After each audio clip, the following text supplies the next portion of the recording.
Hello दोस्तों, welcome back to my YouTube channel. आज का जो टॉपिक है हमारा सोसाइटी है, आई थिंक, है ना। उसका 6.2 में सेकंड टॉपिक है आपका mental health of the student. ठीक है, थोड़ा सा पढ़ लेते हैं आराम से और स्पीड स्पीड से। आज का मतलब मैं अब यहाँ पर जो है वो मैं ट्राई कर रही हूँ कि एक दिन में एक पूरा जो टॉपिक है ना, टॉपिक का मतलब है यहाँ पे फुल, मतलब पूरा जो है ना 6 है तो 6 पूरा कंप्लीट है ना, इस टाइप की चीज़ें अपलोड कर दूँ। अपलोड करने के लिए वो वीडियो अलग अलग होगा, बट नॉर्मली एक दिन के अंदर वो अपलोड कर दिया जाएगा। एक दिन में पहले मैं 3 से 4 वीडियो अपलोड करूँगी। ठीक है, ये मैं ट्राई कर रही हूँ, बाकी कुछ थोड़ा बहुत आगे पीछे हो सकता है चीज़ें, क्योंकि टाइम का थोड़ा सा इशू रहता है।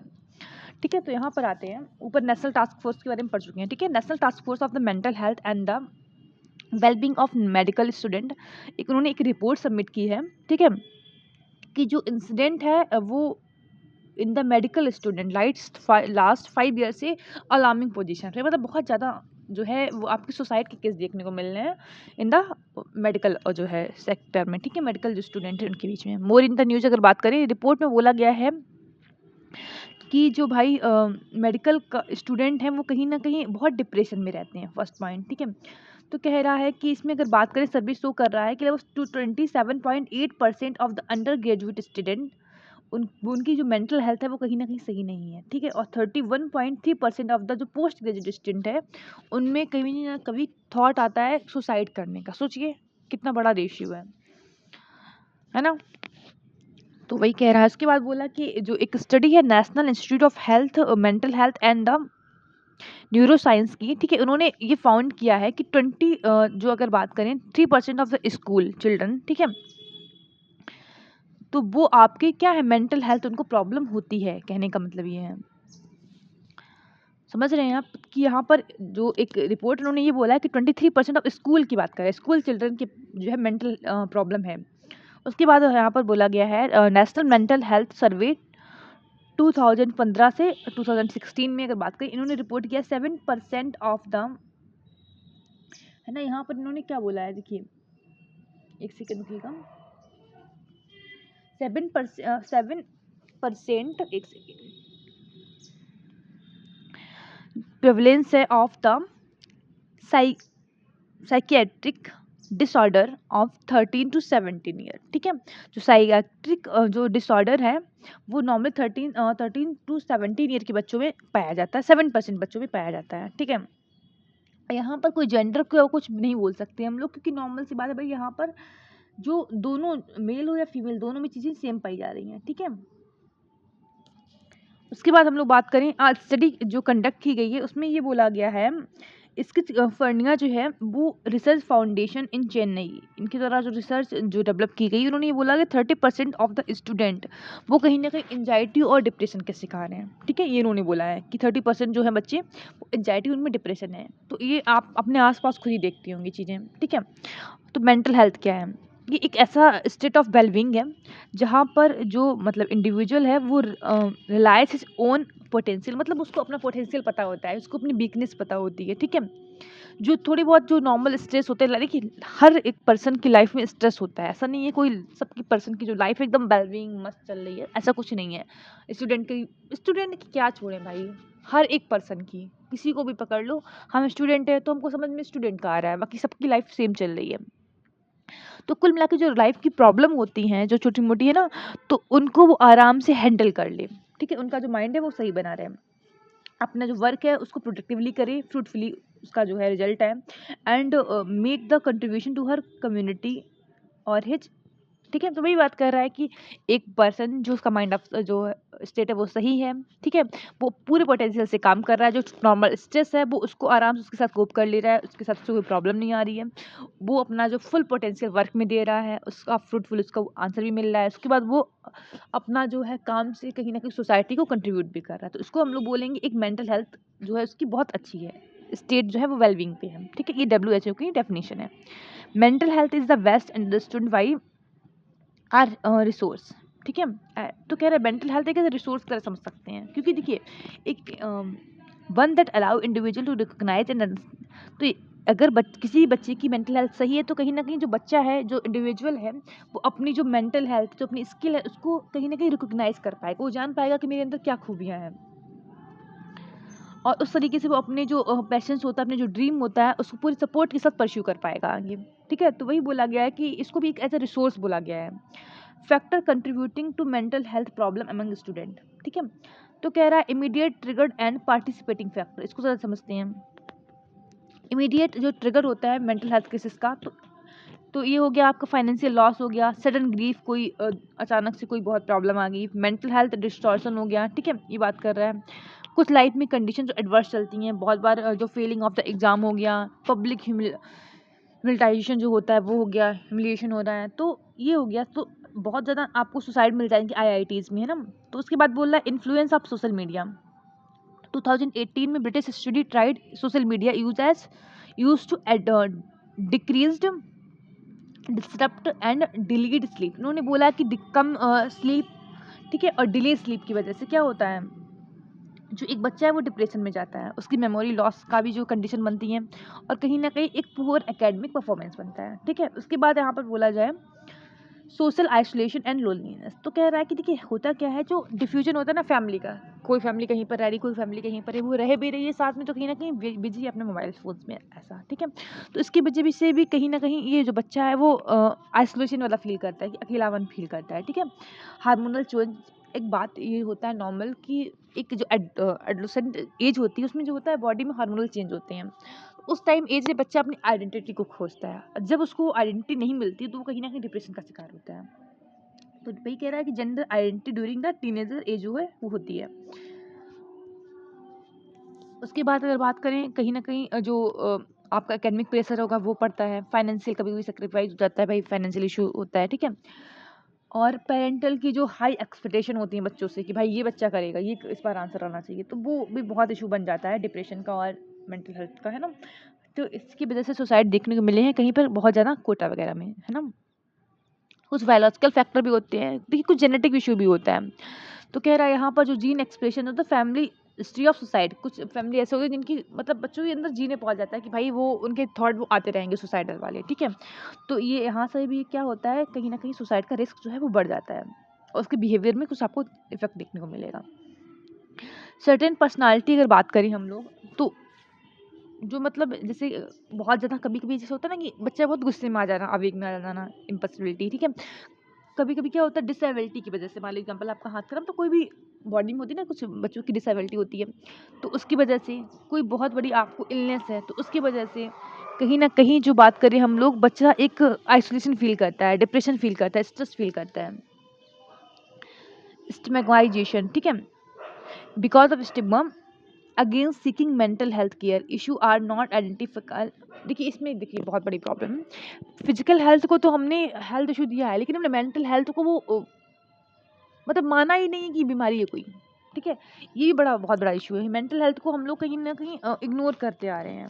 तो इनिशियल स्टेज में वो समझ में नहीं आता है, क्योंकि वो बच्चा को लगता है अगर ये तो सब बोलेंगे कि बहाने मार रहा है फलाना ढिमकाना, लोग मेरे बारे में क्या सोचेंगे, तो वो जाता ही नहीं है दिखाने, है ना।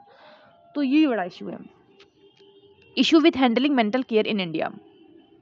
इतना ही बचा है एक पेज अबाउट। चलिए, फ्रेगमेंटेटेड अप्रोच। तो यहाँ पर क्या देखिए, जितने भी आपकी बोल सकते हैं प्राइमरी हेल्थ केयर, उनमें बोला गया कि भाई ठीक है मेंटल हेल्थ केयर का भी बनाओ, कहीं ना कहीं फ्रेगमेंटेटेड है, तो वो इनसफिशियंट आपको दिख रहा है। स्पेशल कहीं पर ये हॉस्पिटल वगैरह कब बनाए जा रहे हैं, मतलब बनाए नहीं जा रहे, मुझे लग रहा है पर्सनली। ठीक है, मेंटल हेल्थ के लिए। उसके बाद हम लोग बात करें geographical disparities in infrastructure and resource. तो कह रहा है रूरल हो गया, रिमोट एरिया हो गया, वहाँ पर आपको कहीं ना कहीं जो है नेसेसरी इंफ्रास्ट्रक्चर नहीं मिलेगा। ठीक है, जो बड़े बड़े जो सिटीज़ हैं, मेगा सिटीज़ है, उनमें तो आपको ये मिल जाएगा मेंटल हेल्थ केयर का जो भी है ना, लेकिन यहाँ पर आपको नहीं देखने को मिलेगा। Shortage of mental health professional, तो वही वो भी इशू है। तो 0.75 जो है, जो है प्रोफेशनल मेंटल हेल्थ वाले, वो है पर लाख पॉपुलेशन, 1 लाख पर 0.5% है। ठीक है, तो ये किसने बोला, इकोनॉमिक सर्वे ऑफ 2023-24 के ये सर्वे में आया हुआ है। Lack of awareness and stigma. ठीक है, तो कह रहा है कि वही चीज़ है कि भाई स्टिग्मा पहले से बना के रखा है, अवेयरनेस ही नहीं है, डिस्क्रिमिनेशन बच्चा फील करता है, उसको सोशल आइसोलेशन हो जाता है ना। पहले से हम प्रीजज कर देते हैं इंडिविजुअल को कि भाई अरे माइंड खराब है, कुछ और ही चल रहा होगा, ये तो हमारा क्या ही बताया जाए। मेंटल हेल्थ को हमने वो हेल्थ प्रॉब्लम समझी ही नहीं है कभी, जिस दिन हम लोग वो समझने लगेंगे ना, तो बच्चा कहीं ना कहीं, अब सोचिए मेंटल हेल्थ कोई छोटा बहुत इश्यू नहीं है। मेंटल हेल्थ की वजह से बच्चा सुसाइड कर लेता है। सुसाइड इज अ मर्डर की, मतलब जान गई है ना, डेथ। आप बाकी जितनी भी डेथ्स वाली चीज़ें हैं उनको इतना हार्डली लेते हैं, वही मेंटल हेल्थ जैसी प्रॉब्लम को हार्डली क्यों नहीं ले रहे हैं। एक बीमारी होती है, खांसी जुकाम होता है, आप डॉक्टर के पास पहुंच जाते हैं, बल्कि उससे डेथ नहीं होगी। लेकिन वहीं अगर मेंटल हेल्थ आपकी ख़राब है तो आपकी डेथ होने का चांसेस है। बहुत सारी प्रॉब्लम होती हैं, ये सिर्फ सुसाइड की बात नहीं यहाँ पे हो रही है। लेकिन वहाँ पर हम डॉक्टर के पास जाना पसंद नहीं करते हैं। क्यों भैया? क्योंकि पहले से प्रीजज बन के बन, है ना, दो चीज़ें हैं। चलिए आगे बात करते हैं फिलहाल। Step taken by the mental wellbeing of the student. ठीक है, तो मेंटल हेल्थ प्रोग्राम जो है वो है नेशनल मेंटल हेल्थ प्रोग्राम है। ठीक है, जो ह्यूज बर्डन है मेंटल डिसऑर्डर का, ठीक है, उसको एड्रेस करने के लिए। और यहाँ पर and shortage the qualified professional field, और यहाँ पर कहीं ना कहीं जो शॉर्टेज है क्वालिफाइड प्रोफेशनल का in the mental health field में, उसको कहीं ना कहीं भरने के लिए। ठीक है, फिर एक tele medical mental health assistance and networking across state. ठीक है, ये एक offer comprehensive and integrated 24/7 tele call से, मतलब आप हेल्थ केयर सर्विस प्राप्त कर सकते हैं। मेंटल हेल्थ केयर एक्ट 2017 की बात करता है। ये प्रोटेक्ट करता है, प्रमोट करता है right of the individual with mental illness. ठीक है, जो भी मेंटल इलनेस वाला जो भी बच्चा है या फिर पर्सन है, उसकी राइट की बात करते हैं।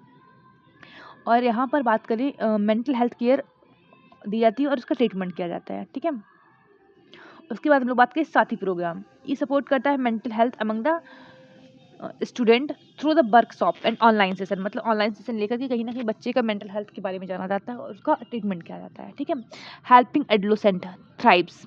ये इनिशिएटिव जो है ये ज्वाइन किया गया है WHO और UNICEF के द्वारा, फेड के द्वारा। ठीक है, ये कहीं ना कहीं पॉलिसी को स्ट्रेंथन करता है, प्रोग्राम बनाता है for the mental health adolescent. मतलब एडोलेसेंट देखिए, सबसे जो बोल सकते हैं एक पीक वाला जो एज होता है ना, वो होता है एडोलेसेंट एज।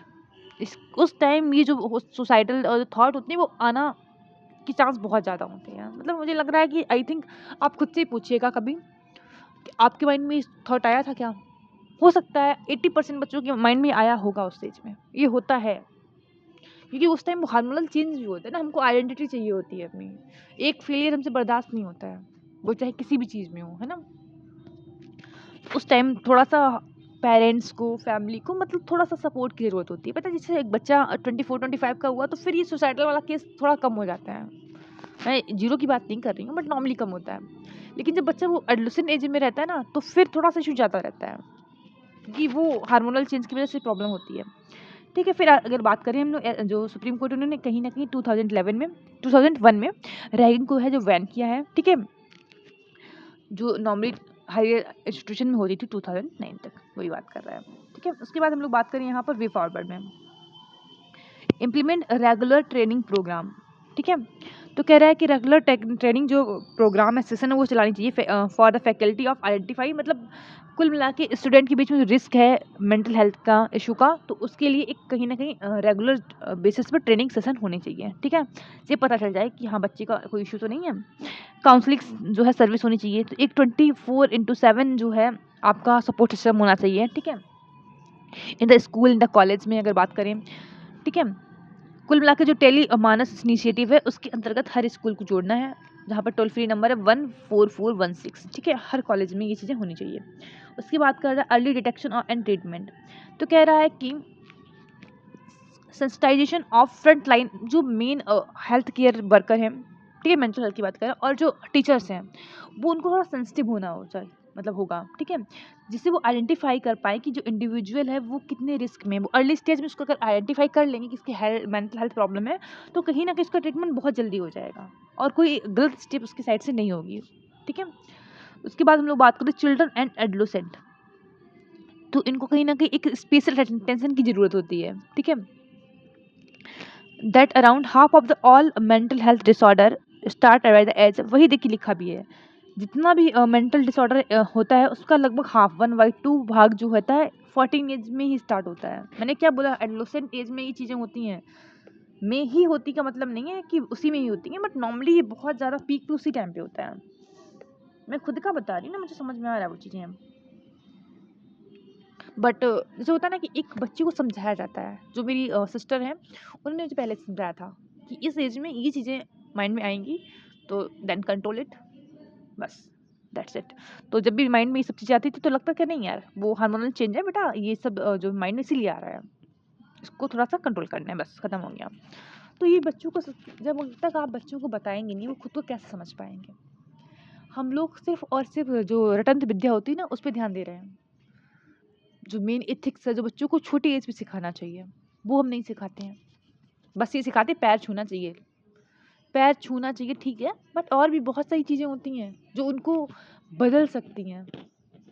कहीं न कहीं उस वो अगर चीज़ें हम लोग इनकॉर्पोरेट करेंगे in the education system in the, मुझे तो लग रहा है प्राइमरी से स्टार्ट करो ना भाई, जब वो 1, 2, 3, 4, 5, 6, 10 तक पढ़ेगा ना, वही चीज़ सेम टू सेम चीज़ है ना, कुछ तो माइंड में जाएगा, कुछ तो उसको जो देखने का नज़रिया है उसका बदलेगा ना। चलिए आगे आते हैं फिलहाल, नो बात, आगे स्टार्ट करते हैं, ठीक है। तो पॉलिसी रिफॉर्म एंड रिसोर्स में ही भी थे, है ना, एलोकेशन। तो कह रहे एक सटीक रिसोर्स एलोकेट करना चाहिए मेंटल हेल्थ के लिए भी, ठीक है, केयर के लिए, क्योंकि इसका थोड़ा सा एलोकेशन बहुत कम है, ठीक है। उसके बाद अगर बात करें जो मेंटल हेल्थ है, चाहे वो बायोलॉजिकल तरीके से, मतलब होता है ना कुछ में वाई जीन चलता है, वो हो गया साइकोलॉजिकल तरीके से, या फिर तुम्हारा सोशल डिटर्मिनेंट है, तो उसको कहीं ना कहीं हैंडल किया जाए। उसके बाद हम लोग बात करें डिजिटल डिटॉक्स प्रोग्राम होने चाहिए। तो कह रहा है यहाँ पर इनकरेज करना चाहिए स्टूडेंट को कि वो भाई डिजिटल एक्टिविटी और फिजिकल एक्टिविटी में एक बैलेंस बना कर रखे, अपनी हॉबी पर ऑफलाइन जो सोशल इंटरेक्शन है उस पर भी थोड़ा ध्यान दे। कहीं ना कहीं ये जो ज़्यादा सोशलाइजेशन बोल सकते हैं, मतलब मीडिया का यूज है ना, सोशल मीडिया का यूज, वो कहीं ना कहीं नेगेटिव इम्पैक्ट डालता है, ठीक है, लोगों के माइंड पे। उसके बाद हम लोग बात करें practice self awareness. Student can improve, जो बच्चा है वो अपना जो सेल्फ बोल सकते हैं मेंटल हेल्थ उसको इम्प्रूव कर सकता है, खुद को अवेयरनेस बना के कि वो खुद को अवेयर रखे, अपने माइंडफुलनेस जो है रेगुलर एक्सरसाइज करे, है ना, एक हेल्दी स्लीप ले, उसके बाद एक हेल्दी डाइट ले, है ना। तो कहीं ना कहीं ये सब चीज़ें अगर वो करेगा तो कहीं ना कहीं जो एनजाइटी है, जो स्ट्रेस है, उसका रिड्यूस होगा और वो अपने इमोशन को कंट्रोल कर पाएगा, ठीक है। यहाँ पर ये टॉपिक ख़त्म होता है। Thank you so much, like and subscribe करिए बिना मत जाइएगा। फिर मिलते हैं नेक्स्ट वीडियो में, तब तक के लिए जय हिंद।